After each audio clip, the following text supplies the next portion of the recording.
What is wisdom? Hi, I'm John. Welcome to Philosopher's Corner. What is wisdom? Philosophy, it's the love of wisdom. So it's an attempt to find out what wisdom is. So, what is wisdom? The conventional definitions of wisdom are the ability to discern what is true, good, and timeless, common sense, and also the sum of all the learning and knowledge that's come before and access to it, which goes back into the timeless thing. So this is philosophy, and we don't settle for the standard dictionary definition of just about anything. And we're not here to collect facts about things. We're here to develop our perspective. We're here to drill into the analytical thinking process that gives us the perspective on a particular topic, particular concepts, and eventually, hopefully it leads to the bigger picture of everything. So in this case, wisdom, right? So we've all heard it, and at a certain point, we know what it is. But what is it philosophically, right? We're trying to figure out a perspective, series of thinking, a series of critical analysis that's occurring in our mind, in our brain,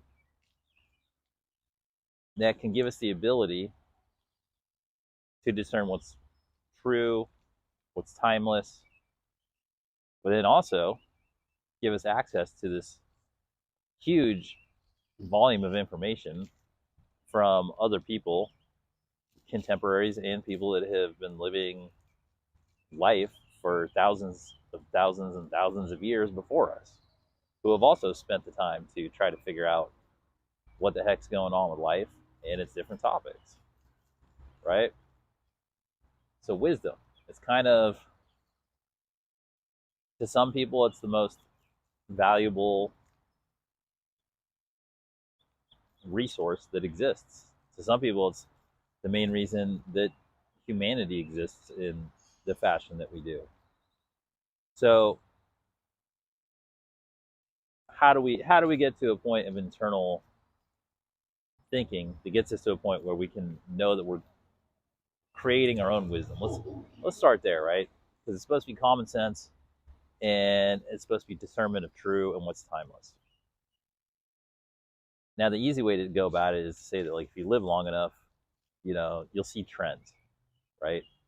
To me, when I try to discern what's wisdom, like, at my point, there's an I have an internal measure, like we all do, that comes with common sense, of going like, okay, well, if I see that the flame is on the stove, I know it's hot, right? That's common sense. The common sense being, I can take my hand and I can touch the flame, and then my hand, if it's in working order, will send me the information back. Hey, man, you're right. That's hot.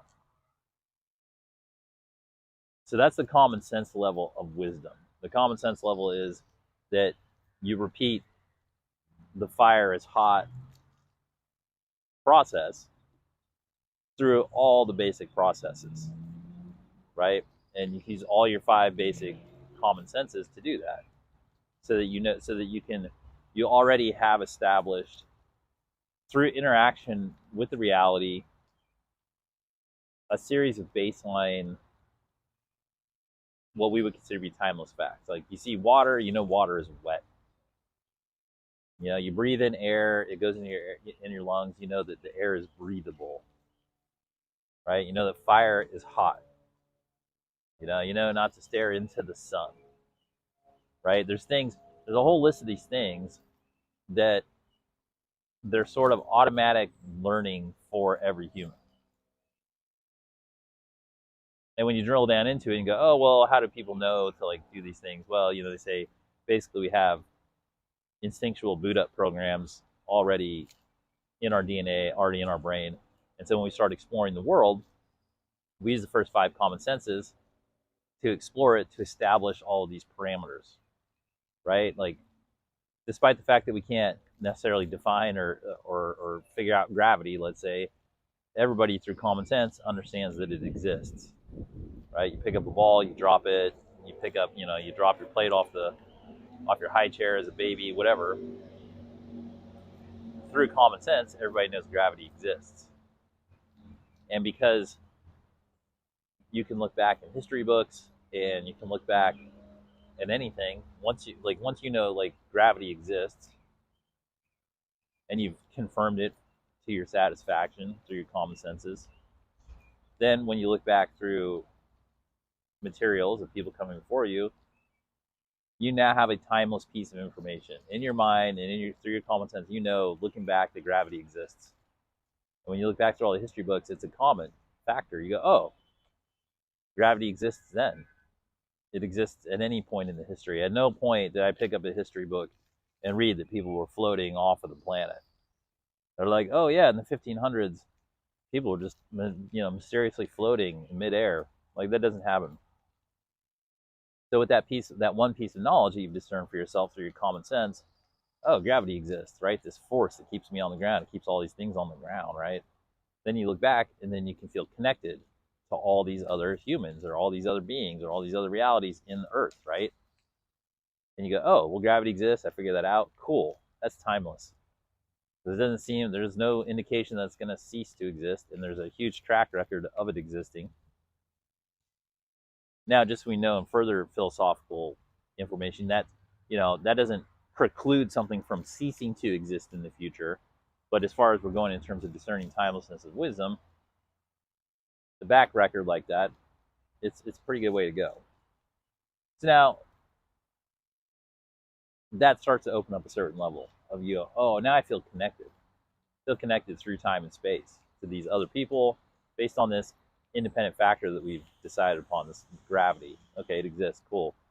Now you start to do that almost automatically, but really like in a way that catalyzes self-consciousness, self-awareness, self-actualization of, especially in the childhood, obviously,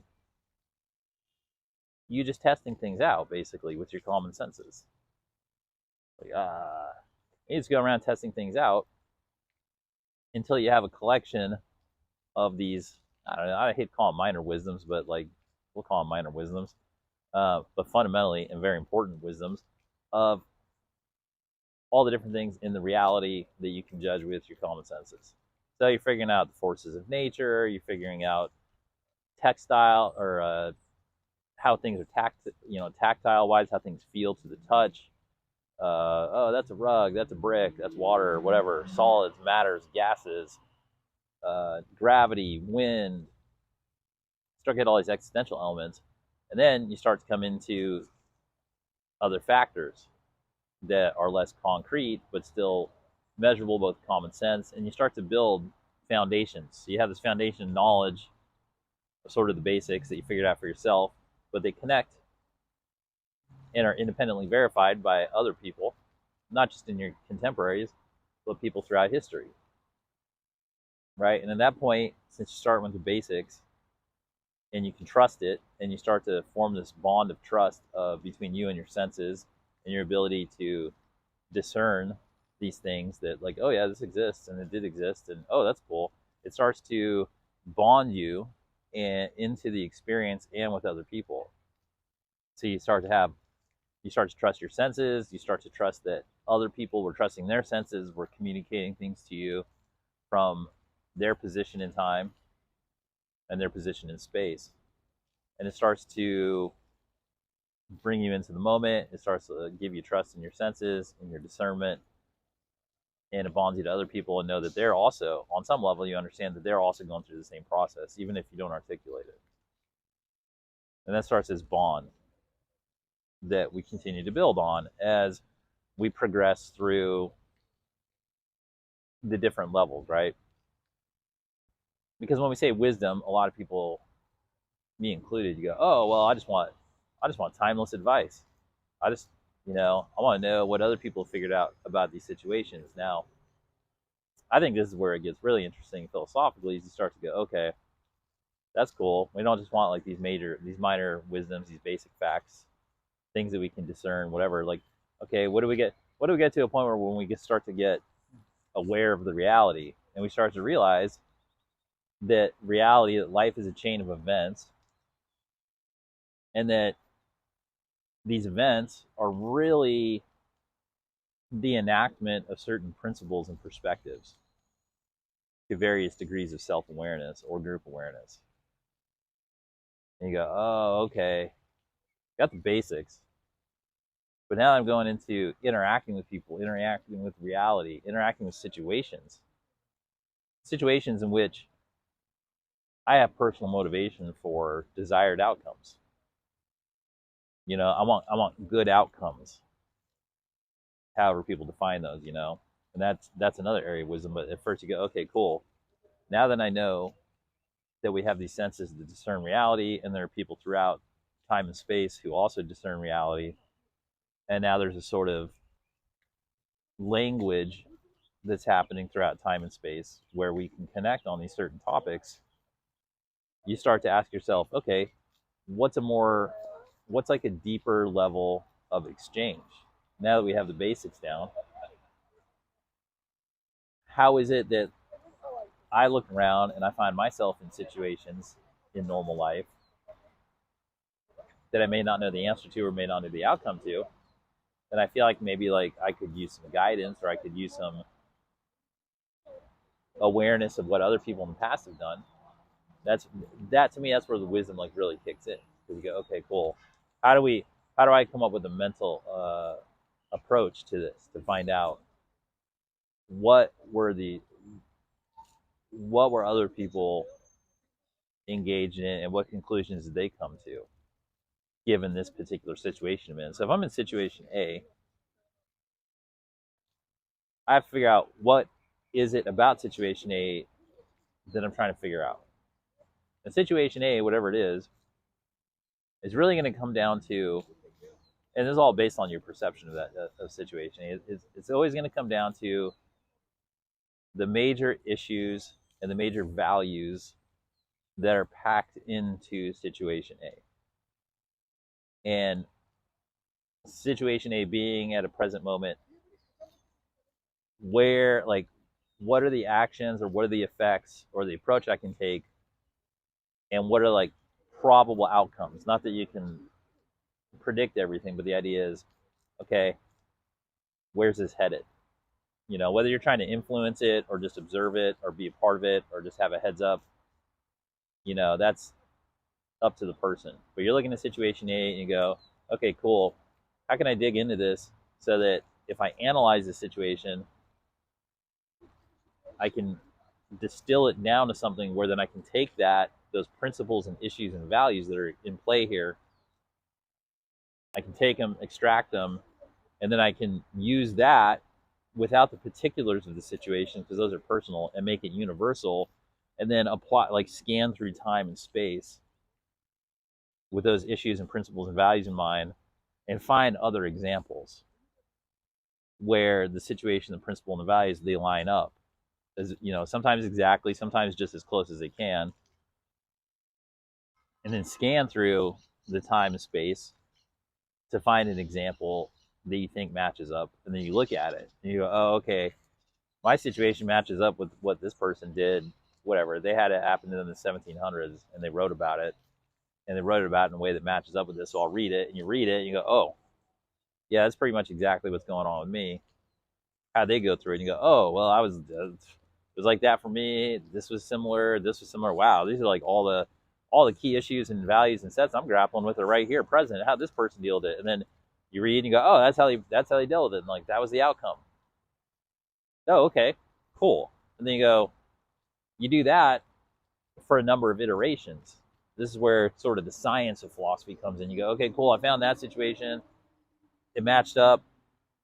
How many more of these, right? And so you just go through and you do your research until you're satisfied. You know, maybe you do 5 or 10, or maybe you do 100, you know, depending on what you're doing. If you're doing it for personal enlightenment, or are you doing it for a term paper or whatever, you go through enough iterations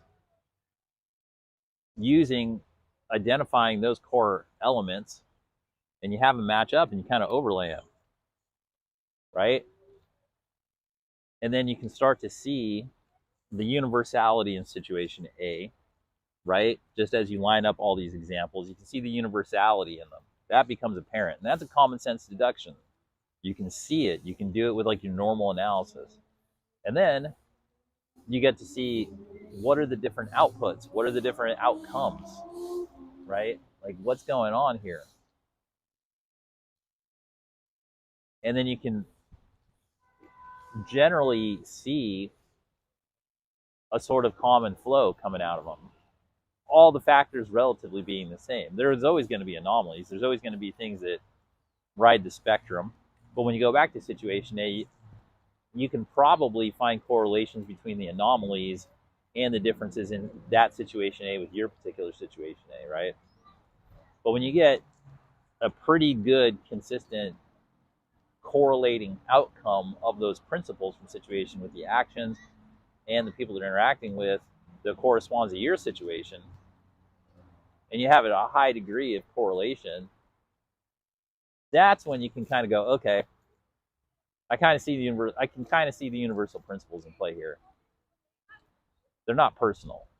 And I can kind of see the universal outcomes given the different inputs. You get an input and you get an output. Now I say input, output, and I make it sound simple, but the input can be very highly sophisticated. It could be a variation of mental inputs, emotional inputs, resources, proposals, all kinds of things. But input A, and then you get output B, and you get the general trend of it.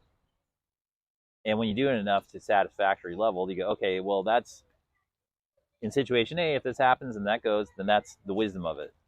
That's kind of like the guiding principle of it. That's the path. And you can apply that in nearly any situation. Where you go, okay, I find myself in a situation, because we're in life, this is not in a vacuum. That's the point of life, is to come out of the void and get into the laboratory right here. So we're not in a void. So we're in the laboratory. And when you can discern the principles, values, and issues at play, and you go, okay, cool, for sure somebody's been in this situation, whether it's a very personal person-to-person relationship type thing, which there's all kinds of literature about that, all the way up to, I find myself, I'm the emperor, and I need to know how to rule, It's like, that's what Marcus Aurelius comes into. He's got all the situations for that handled, right? So everything from the bottom to the top, somebody in the human condition has written about it. And we happen to be in a spectacular information age where we have access to just about any relevant thought or publication or treaty or anything or any mode of thinking that's basically ever been done. For the first time in human history, it's been set out to the population essentially for free. Whereas even like 100, 150 years ago, and even less, maybe, like 100 years ago, that was the true currency of universities and colleges, was they had information repositories that no one had access to. And really, wisdom is the main thing that people want. Because even if you go in there for science, even if you go in there for math, and you look for specific things, really, in an overall classification of the search for intelligent information or applicable information, you're really saying that I'm looking for wisdom.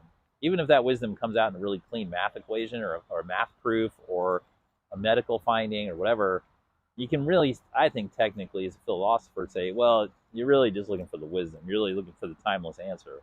Even if that timeless answer is E equals MC squared and it doesn't sound like wisdom, you're like, well, wisdom should be more of a talkie on the porch kind of thing, like some homespun stuff. Like, no, like it covers all timeless answers, right? And sometimes you can't look a gift horse in the mouth. Don't look a gift wisdom in the mouth. If it shows up as a clean cut math equation, dude, thank God, that's great wisdom. Like, there you go. It's all packaged up nice and neat for you. But I do think in the long run that is what we're seeking when we seek wisdom. Now, wisdom, obviously, it's the distillation of the path, really, for all different aspects of life. It can be spiritual, it can be scientific, it can be financial, it can be whatever, just day-to-day interaction. But when you find a way to discern it, to discern what the actual principles and values are at play, and you can see correlations between acting in certain capacities versus acting in other capacities in those situations, and that certain outcomes are like to a high corollary degree going to happen in one way or the other depending on the inputs, and you get comfortable with that, and you get comfortable with the fact that everything is subject to that type of analysis, and that everyone throughout history to some degree has done that and deposited their findings in their appropriate fields throughout history, and that we have access to them, well, then I think we've reached a good spot, you know. So wisdom, you know, it's maybe the truest gold in the human experience, because it gives us